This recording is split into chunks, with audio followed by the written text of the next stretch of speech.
இறை இயேசுவில் பிரியமுள்ள மாதா தொலைக்காட்சியின் அனைத்து நிகழ்ச்சிகளையும் ஆவலோடு பார்த்து கொண்டிருக்கிற அன்பு நேயர்கள் அனைவருக்கும் இனிய இரவு வணக்கம்.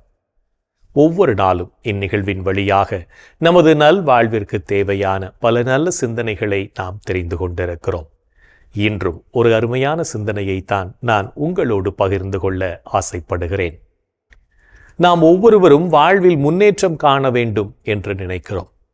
அவ்வாறு வாழ்க்கையில் முன்னேற நாம் நினைத்த உடனே பலவிதமான தடைகள் நம்மை நோக்கி வருவதை பார்க்கலாம்.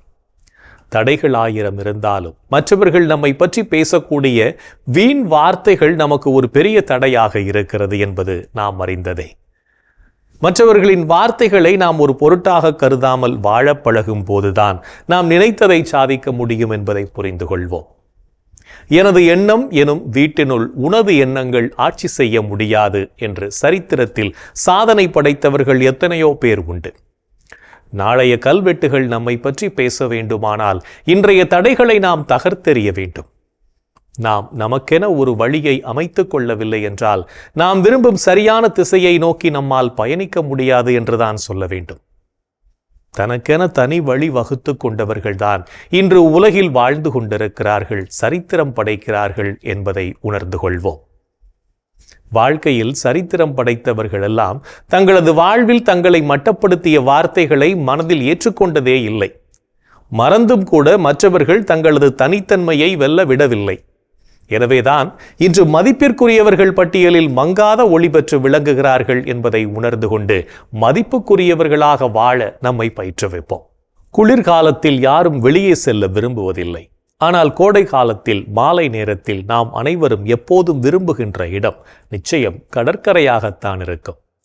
எங்கு சென்றாலும் போரடித்துவிடும். ஆனால் அங்கு சென்றால் நமக்கு போரடிப்பதில்லை. கடற்கரைக்கு சென்றவுடன் தரையில் அமர்ந்து கண்களை அகல விரித்து கடலை உற்று பார்க்கின்றோம். தூரத்தில் சீறி வரும் அலைகள் அருகே வர வர அதன் சீற்றம் குறைந்து அமைதியாக நமது கால்களை தழுவிவிட்டு திரும்பிச் செல்கிறது. நமது வாழ்வு எனும் கடலிலும் அடுத்திருப்பவர்களின் செயல்கள், எதிர்மறை எண்ணங்கள் அலைகளை போன்று சீறி வந்தாலும் அவை அருகே வர வர நமது தனித்தன்மை, அஞ்சாத நெஞ்சம் இவற்றை கண்டு அமைதியாக அடங்கி வந்த வழியே திரும்பிச் சென்றுவிடும். இதனை உணர்ந்தவர்களாய் மற்றவர்கள் நம்மை பற்றி கூறிய வார்த்தைகளை நினைத்து கலங்காமல், வருத்தப்படாமல் வாழ்க்கையை வாழத் தொடங்குவோம். நமது வாழ்க்கையிலும் வெற்றியை நோக்கி பயணிக்கும் போது உடன் வருபவர்களின் உரையாடல்கள் நம்மை ஊனமாக்கி விடாது பார்த்து கொள்வோம். நாம் சிறுவர்களாக இருக்கும்போது பட்டாம்பூச்சியை பார்த்தவுடன் அதனை பிடிப்பதற்காக மெதுவாகவும் வேகமாகவும் ஓடிக்கொண்டு இடையே வரும் தடைகளை கண்டுகொள்ளாது அதனை பிடிக்கும் வரை யார் என்ன சொன்னாலும் கேட்பதில்லை. நாம் அதை பிடித்தவுடன் அடையும் மகிழ்ச்சிக்கு அளவே இல்லை. அந்த அளவிற்கு மகிழ்ச்சி அடைகிறோம். அதே மகிழ்ச்சியை நாம் வாழ்நாள் முழுவதும் பெற்றுக்கொள்ள நம்மை தயார்படுத்துவோம். அமெரிக்க பாராளுமன்றத்தில் அதிபர் ஆப்ரஹாம் லிங்கன் உரை நிகழ்த்தும் போது அவரை மட்டம் தட்டும் நோக்கில் எதிர்த்தரப்பு பிரமுகர் ஒருவர் எழுந்து, ஆப்ரஹாம், உங்கள் தந்தை தைத்து கொடுத்த செருப்பு இன்னும் என் காலை அலங்கரித்து கொண்டுதான் இருக்கிறது என்றாராம். அதற்கு ஆப்ரஹாம் லிங்கன், நண்பரே, என் தந்தை இறந்து பல வருடங்கள் ஆகிவிட்டது. இருப்பினும் அவர் தைத்து கொடுத்த செருப்பு உங்களின் காலை இன்னும் அலங்கரித்து கொண்டு இருக்கிறதென்றால் அது அந்த அளவுக்கு நேர்த்தியாக தைக்கப்பட்டுள்ளது. இருப்பினும் அவர் தைத்த இடத்தில் ஏதேனும் பழுது ஏற்பட்டிருந்தால் அதை என்னிடம் கொடுங்கள், நான் அதை உங்களுக்கு சரி செய்து தருகிறேன். எனக்கு செருப்பு தைக்கவும் தெரியும், நாட்டை ஆளவும் தெரியும் என்று பதிலுரைத்தாராம். பதவியில் இருக்கும் போதும் அவமானப்படுத்திய நபர் மீது கோபம் கொள்ளாமல், தன் அதிகாரத்தையும் காட்டாமல் புத்திசாலித்தனமாக பணிவோடு பதில் அளித்தே அவமானப்படுத்தியவரின் மூக்கை உடைத்திருக்கிறார் லிங்கன். மற்றவர்களின் வார்த்தையை பொருட்படுத்தாது விடாமுயற்சியோடு போராடி வாழ்க்கையில் வெற்றி கண்டார். நாமும் மற்றவர்களின் வார்த்தைகள் நமது முன்னேற்றத்தை தடை செய்யாதவாறு பார்த்து கொள்வோம்.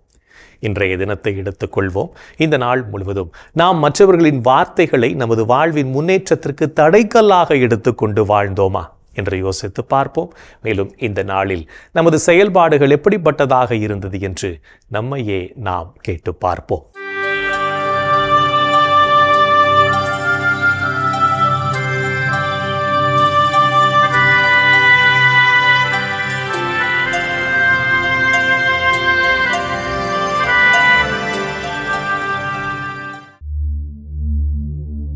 இன்று நீங்கள் பெற்றுக்கொண்ட நன்மைகளுக்கு கடவுளுக்கு நன்றி கூறினீர்களா?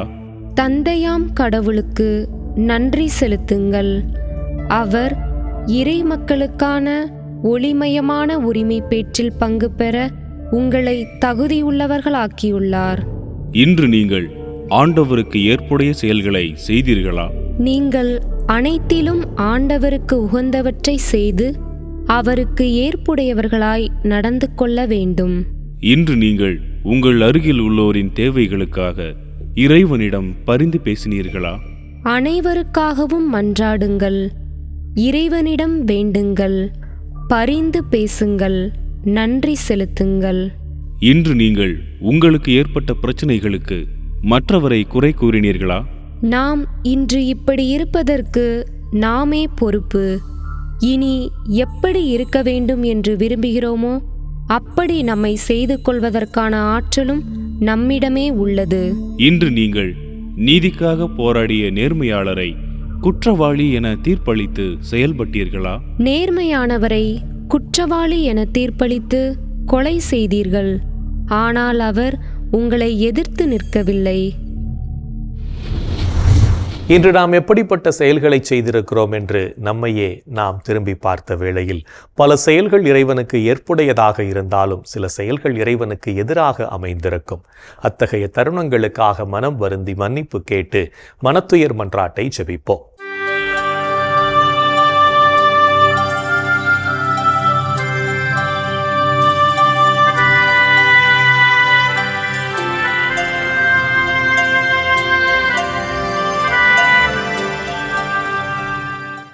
எல்லாம் வல்ல இறைவனிடமும் சகோதர சகோதரிகளே உங்களிடமும் நான் பாவி என ஏற்றுக்கொள்கிறேன். ஏனெனில் என் சிந்தனையாலும் சொல்லாலும் செயலாலும் கடமையில் தவறியதாலும் பாவங்கள் பல செய்தேன். என் பாவமே, என் பாவமே, என் பெரும் பாவமே. ஆகையால் எப்போதும் கன்னியான புனித மரியாவையும் வானதூதர் புனிதர் அனைவரையும் சகோதர சகோதரிகளே உங்களையும் நம் இறைவனாகிய ஆண்டவரிடம் எனக்காக வேண்டிக்கொள்ள மன்றாடுகிறேன். ஆமேன். மனத்துயர் மன்றாட்டை நாம் ஜெபித்ததன் வழியாக இறைவனிடமிருந்து மன்னிப்பை பெற்றிருப்போம் என்ற நம்பிக்கையோடு இறை வேண்டலில் இணைவோம்.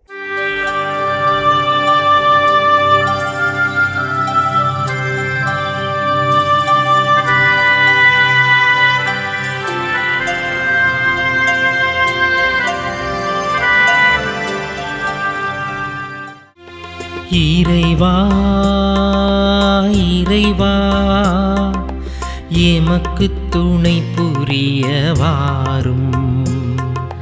ஆண்டவரே எமக்கு துணை புரிய விரைந்து வாரும்.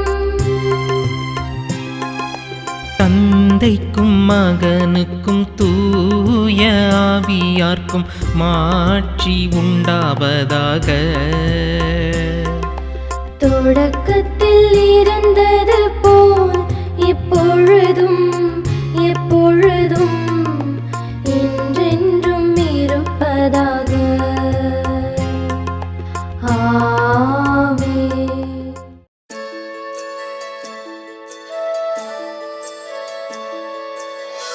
போயது பொழுது புகுந்தது இரவு, தூயனை உனது பொன்னடி தொழுதோ.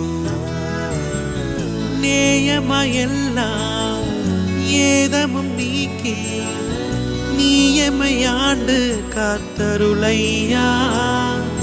கனவுகள் துயில் வழி காணுதல் வேண்டாம், கனவிருள் பூதமும் கண்ணுரல் வேண்டாம். சினமுறு பகைவர் முரணலாம் வெல்வார், ஈனமும் உடலில் அணுகிடாது அருள்வார். ஆதியம் தந்தாய் அருள் புரிவீரே, அமலன மகனே அருள் புரிவீரே. ஜோதியே உருவாம் தூயாவியாரே, தொழுதனம் உமதடி அருள் புரிவீரே.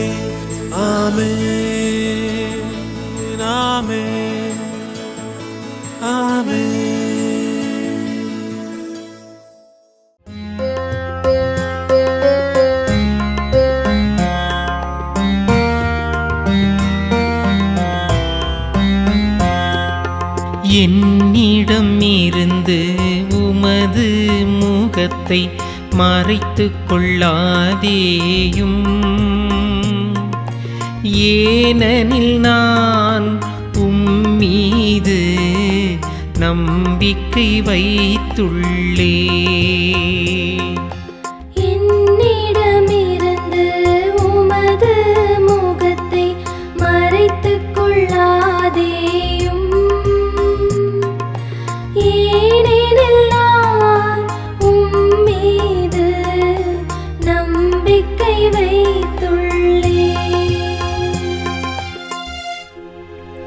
ஆண்டவரே, என் மன்றாட்டை கேட்டருளும். நீர் நம்பிக்கைக்கு உரியவராயிருப்பதால் உமது இரக்கத்திற்காக நான் எழுப்பும் மன்றாட்டுக்கு செவிசாய்த்தருளும். உமது நீதியின்படி எனக்கு பதில் தாரும். தண்டனை தீர்ப்புக்கு உம்மடியானை இழுக்காதேயும். ஏனெனில் உயிர் வாழ்வோர் எவரும் உமது திருமுன் நீதிமான் இல்லை. எதிரி என்னை துரத்தினான், என்னை தரையிலிட்டு நசுக்கினான். என்றோ இறந்தொழிந்தவர்களைப் போல் என்னை இருட்டில் கிடக்கச் செய்தான். எனவே என்னுள்ளே என் மனம் ஒடுங்கிப் போயிற்று. என் உள்ளம் எனக்குள் சோர்ந்து போயிற்று. பண்டைய நாள்களை நான் நினைத்துக் கொள்கின்றேன். உம் செயல்கள் அனைத்தையும் குறித்து சிந்தனை செய்கின்றேன். உம் கைவினைகளைப் பற்றி ஆழ்ந்து சிந்திக்கின்றேன். உம்மை நோக்கி என் கைகளை உயர்த்துகின்றேன். வறண்ட நிலம் நீருக்காக தவிப்பது போல் என் உயிர் உமக்காக தவிக்கின்றது.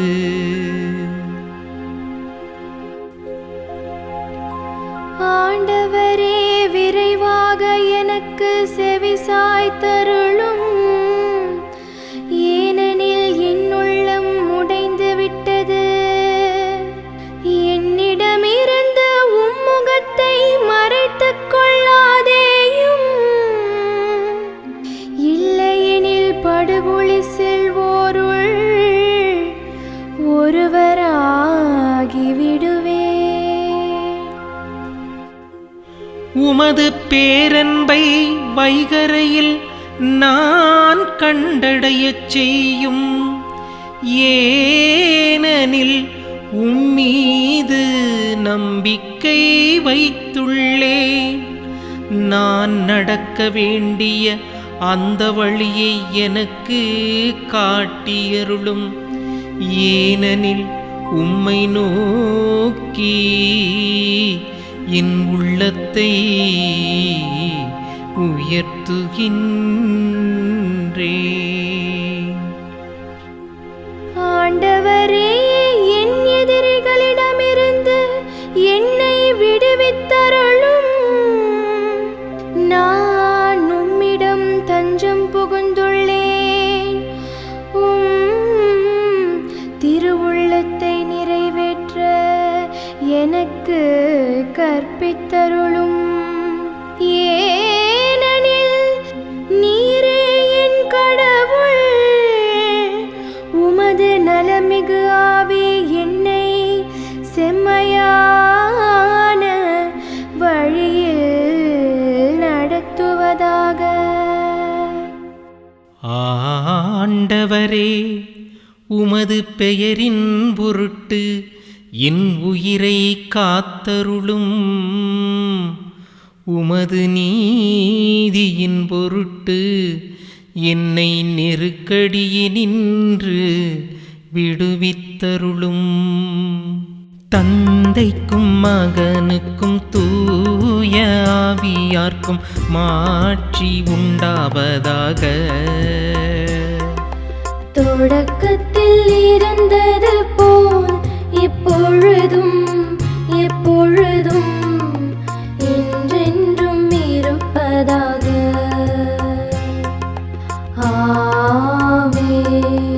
என்னிடம் இருந்து உமது முகத்தை மறைத்துக் கொள்ளாதேயும். ஏனெனில் நான் உம்மீது நம்பிக்கை வைத்துள்ளேன். என்னிடமிருந்து உமது முகத்தை மறைத்துக் கொள்ளாதேயும். ஏனெனில் நான் உம்மீது நம்பிக்கை வைத்துள்ளேன். இறைவனின் உடனிருப்பு இந்த இரவு பொழுதிலும் நம்மை பாதுகாத்து வழி நடத்தும் என்ற நம்பிக்கையை இறை வேண்டலின் வழியாக பெற்றுக்கொண்ட நாம் இப்போது நாளைய நற்செய்தி வாசகத்திற்கு செவிமடுப்போம்.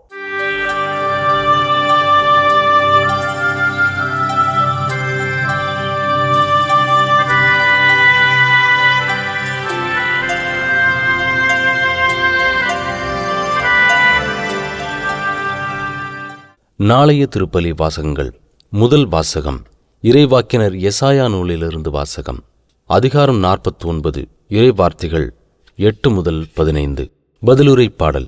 திருப்பாடல் அதிகாரம் 145, இறைவார்த்தைகள் 8 முதல் 9, 13 முதல் 14 மற்றும் 17 முதல் 18. யோவான் எழுதிய தூய நற்செய்தியிலிருந்து வாசகம். அதிகாரம் 5, இறைவார்த்தைகள் 17 முதல் 30 வரை. அக்காலத்தில் இயேசு யூதர்களிடம், என் தந்தை இன்றும் செயலாற்றுகிறார், நானும் செயலாற்றுகிறேன் என்றார். இவ்வாறு அவர் ஓய்வு நாள் சட்டத்தை மீறியதோடு நில்லாமல் கடவுளை தம் சொந்த தந்தை என்று கூறி தம்மையே கடவுளுக்கு இணையாக்கியதால் யூதர்கள் அவரை கொல்ல இன்னும் மிகுந்த முயற்சி செய்தார்கள். இயேசு அவர்களை பார்த்து கூறியது, மகன் தாமாக எதையும் செய்ய இயலாது. தந்தையிடம் தாம் காணும் செயல்களையே செய்ய இயலும். தந்தை செய்பவற்றை மகனும் அவ்வாறே செய்கிறார் என நான் உறுதியாக உங்களுக்குச் சொல்கிறேன். தந்தை மகன் மேல் அன்பு கொண்டு தாம் செய்யும் அனைத்தையும் அவருக்கு காட்டுகிறார். இவற்றை விட பெரிய செயல்களையும் அவருக்கு காட்டுவார். நீங்களும் வியப்புறுவீர்கள். தந்தை இறந்தோரை எழுப்பி அவர்களை வாழ வைப்பது போல மகனும் தாம் விரும்பியவர்களை வாழ வைக்கிறார். தந்தை யாருக்கும் தீர்ப்பு அளிப்பதில்லை. தமக்கு எல்லாரும் மதிப்பு கொடுப்பது போல மகனுக்கும் மதிப்பு கொடுக்க வேண்டுமென தீர்ப்பளிக்கும் அதிகாரம் முழுவதையும் அவர் மகனுக்கு அளித்துள்ளார். மகனை மதியாதவர் அவரை அனுப்பிய தந்தையையும் மதிப்பது இல்லை. என் வார்த்தையை கேட்டு என்னை அனுப்பியவரை நம்புவோர் நிலை வாழ்வை கொண்டுள்ளனர். அவர்கள் தண்டனை தீர்ப்புக்கு உள்ளாக மாட்டார்கள். ஏற்கனவே சாவை கடந்து வாழ்வுக்கு வந்துவிட்டார்கள் என உறுதியாக உங்களுக்குச் சொல்கிறேன். காலம் வருகிறது, ஏன் வந்தே விட்டது. அப்போது இறைமகனின் குரலை இறந்தோர் கேட்பர். அதை கேட்போர் வாழ்வர் என உறுதியாக உங்களுக்குச் சொல்கிறேன். தந்தை தாம் வாழ்வின் ஊற்றாய் இருப்பது போல மகனும் வாழ்வின் ஊற்றாய் இருக்குமாறு செய்துள்ளார். அவர் மானிட மகனாய் இருப்பதால் தீர்ப்பு வழங்கும் அதிகாரத்தையும் தந்தை அவருக்கு அளித்துள்ளார். இது பற்றி நீங்கள் வியப்புற வேண்டாம். காலம் வருகிறது, அப்போது கல்லறைகளில் உள்ளோர் அனைவரும் அவரது குரலை கேட்டு வெளியே வருவர். நல்லன செய்தோர் வாழ்வு பெற உயிர்த்தெழுவர். தீயன செய்தோர் தண்டனை தீர்ப்பு பெற உயிர்த்தெழுவர். நானாக எதுவும் செய்ய இயலாது. தந்தை சொற்படியே நான் தீர்ப்பிடுகிறேன். நான் அளிக்கும் தீர்ப்பு நீதியானது. ஏனெனில் என் விருப்பத்தை நாடாமல் என்னை அனுப்பியவரின் விருப்பத்தையே நாடுகிறேன். ஆண்டவரின் அருள்வாக்கு. கிறிஸ்துவே உமக்கு புகழ். ஆண்டவரே, உம் கையில் என் உயிரை ஒப்படைக்கின்றேன். ஆண்டவரே, உம் கையில் என் உயிரை ஒப்படைக்கின்றேன். உண்மையின் ஆண்டவராகிய கடவுளே, எம்மை மீட்டவர் நீரே. ஆண்டவரே, உம் கையில் என் உயிரை ஒப்படைக்கின்றேன். தந்தைக்கும் மகனுக்கும் தூய ஆவியார்க்கும் மாட்சி உண்டாவதாக. ஆண்டவரே, உம் கையில் என் உயிரை ஒப்படைக்கின்றேன். நாம் யார் என்பதை உணர்ந்து வாழவும், நம்மில் செயலாற்றும் இயேசுவை மற்றவர்களுக்கு பகிரங்கமாக அறிவிக்கவும் அழைக்கப்படுகிறோம். என்றும் நம் அன்பர் இயேசுவின் குரலுக்கு செவிமடுத்து வாழ்வோம் என்ற சிந்தனையோடு சிமியோன் பாடலில் இணைவோம்.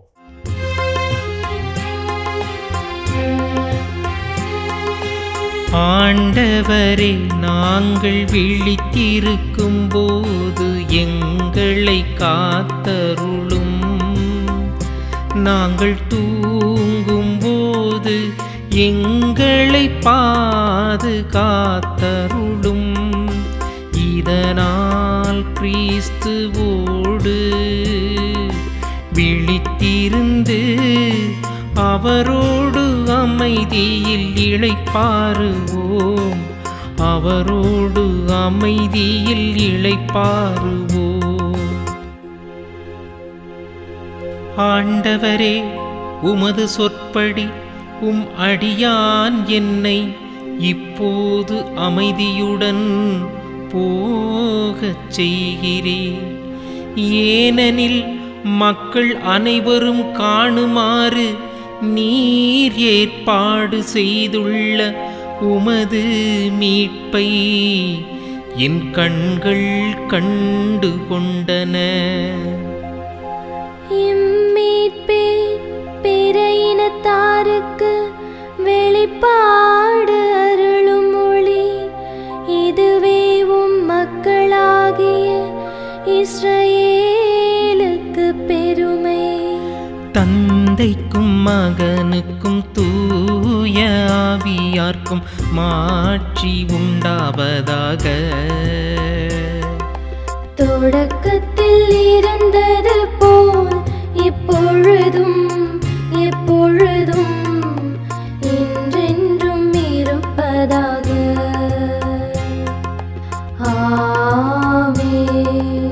ஆண்டவரே, நாங்கள் விழித்திருக்கும் போது எங்களை காத்தருளும்.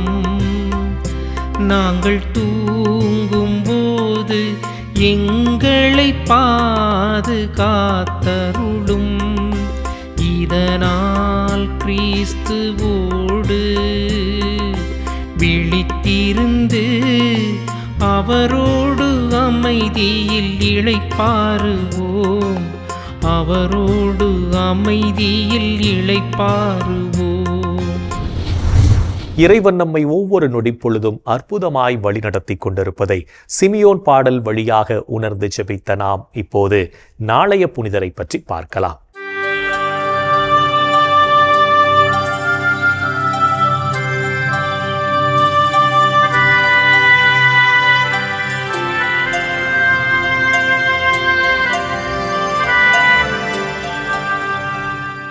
மார்ச் 18. எருசலேம் நகர் புனித சிரில். எருசலேம் நகரில் கிபி 315ஆம் ஆண்டு இறைபக்தி நிறைந்த குடும்பத்தில் பிறந்தார் சிரில். இறைபக்தியில் சிறந்திருந்த சிரில் ஒருத்தல் முயற்சிகள் செய்து தனி துறவு வாழ்வு வாழ்பவர்களின் குழுவோடு இணைந்து வாழ்ந்தார். குருவாக இறைபணிகளை செய்ய விரும்பிய சிரில் தன் பெற்றோரின் ஒப்புதலோடு குருத்துவ பயிற்சி பெற்று அருட்குருவானார். இறையியலில் சிறந்து விளங்கிய இவர் குரு மாணவர்களுக்கு ஆசிரியராகவும் குருமட பொறுப்பாளராகவும் பணிகள் செய்தார். எருசலேம் நகரில் ஏற்பட்ட கடுமையான பஞ்சத்தினால் ஏழை மக்கள் உணவிற்காக பரிதவிக்க ஆயர் சிரில் ஆலயத்தின் பொருட்களை விற்று மக்களின் பசி தீர்த்தார். ஆரியுசின் தப்பறை கொள்கைகளுக்கு எதிர்ப்பு தெரிவித்து கத்தோலிக்க விசுவாசத்தின் மதிப்பீடுகளை மக்களுக்கு எடுத்துரைத்த அருட்தந்தை சிரில் கிபி 348 ஆண்டு ஆயராக உயர்த்தப்பட்டார். இரண்டாம் வத்திக்கான் சங்கத்தில் சிந்திக்கப்பட்ட பல கருத்துக்களுக்கு அடிப்படையாக இருந்த ஆயர் சிரில் கிபி 386 ஆண்டு விண்ணகமடைந்தார். எருசலேம் நகர பகுதிகளில் ஆண்டவரின் நற்செய்தியினை அறிவித்து திருச்சபையினை வளர்த்த ஆயர் சிரிலினை திருச்சபை புனிதராக உயர்த்தியது. எருசலேம் நகர் புனித சிரிலின் திருவிழாவினை கொண்டாடுகின்ற நாம் இயற்கையின் சீற்றத்தினாலும் பஞ்சத்தின் பிடியினாலும் இறந்த ஆன்மாக்களுக்காக ஜெபிப்போம்.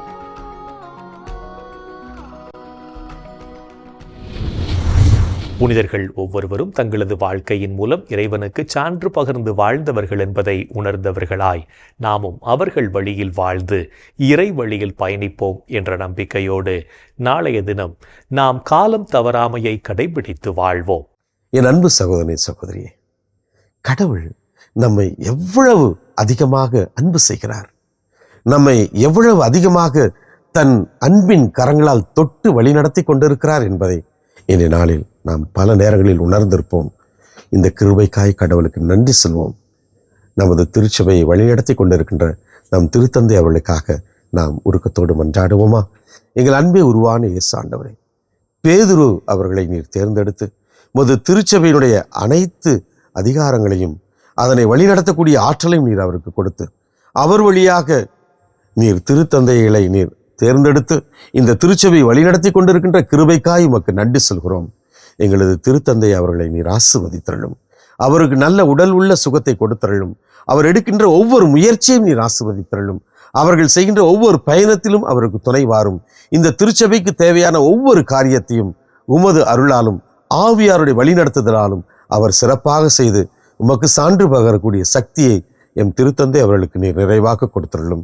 எங்கள் அன்பு தாயே, ஆரோக்கிய அன்னையே, எங்களது திருத்தந்தை அவர்களுக்காக நீங்கள் தொடர்ந்து பரிந்து பேசுங்கள் அம்மா. இந்த ஜெபங்களையெல்லாம் எங்கள் ஆண்டவராகி இயேசுவே உமது வல்லமையான திருநாமத்தின் வழியாக உம்மை கெஞ்சி மன்றாடுகிறோம். ஆமென். என்றும் வாழும் உயிருள்ள இறைவன் தந்தை, மகன், தூய் ஆவியார் நாம் அனைவரையும் நிறைவாக ஆசீர்வதிப்பாராக. ஆமென். இந்த ஜெபத்தின் வழியாக இறை அருளும் ஆசீரும் நம்மீது நிறைவாக பொழியப்பட்டிருப்பதை உணர்ந்திருப்போம். இறை ஆற்றலும் வல்லமையும் என்றும் நம்மில் தங்கும். அன்னை மரியாவும் நமக்கு உதவிகள் செய்வார் என்ற நம்பிக்கையோடு அவரின் துணை வேண்டி இந்த நிகழ்வை நிறைவு செய்யலாம். Good night.